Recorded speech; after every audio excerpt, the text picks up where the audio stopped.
Hi friends, Nandamuri Kalyan Ram different సినిమాలతో ప్రేక్షకులను మెప్పించడంలో ముందు వరుసలో ఉంటారు. హిట్ టు ఫ్లాప్‌లతో సంబంధం లేకుండా తన పని తను చేసుకుంటూ పోతారు. ఈ తరుణంలో చాలా ఫ్లాప్‌లొస్తే అలాగే హిట్ కూడా వచ్చింది. బ్లాక్ బస్టర్ హిట్ కూడా వచ్చిందనమాట. అయితే Nandamuri Kalyan Ram latest block buster movie 'Bimbisara' ఈ చిత్రం బాక్స్ ఆఫీస్ వద్ద బ్లాక్ బస్టర్ హిట్‌గా నిలిచింది. ఈ చిత్రానికి దర్శకుడొచ్చేసి వశిష్ఠ అన్నమాట. తను తెరకెక్కించిన విధానం ఆడియన్స్‌కి బాగా కట్టుకుంది.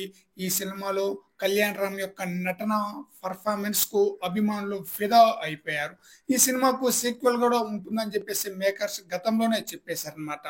అయితే తాజాగా ఈ మూవీకి సంబంధించిన అఫీషియల్ అనౌన్స్‌మెంట్ ఇచ్చేశారు.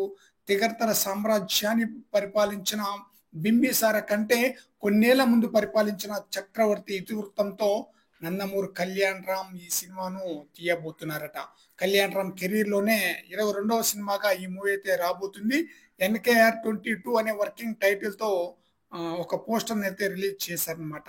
జూలై 5వ తేదీన కళ్యాణ్ రామ్ బర్త్‌డే సందర్భంగా 'బింబిసార 2' మూవీకి సంబంధించిన అఫీషియల్ పోస్టర్‌ను కూడా రిలీజ్ చేశారు. 'ఎన్‌కేఆర్ 22' మూవీ 'బింబిసార' చిత్రానికి ప్రీక్వెల్‌గా వస్తున్నట్లుగా మేకర్స్ క్లారిటీ అయితే ఇచ్చేశారు. అయితే ఈ చిత్రానికి డైరెక్టర్ వచ్చేసి అనిల్ పాదూరి.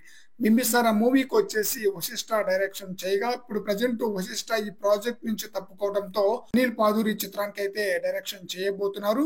మరి చూడాలి 'బింబిసార 2' ఆడియన్స్‌కి ఏ విధంగా ఆకట్టుకుని ఎలాంటి రికార్డులను బ్రేక్ చేస్తుందో.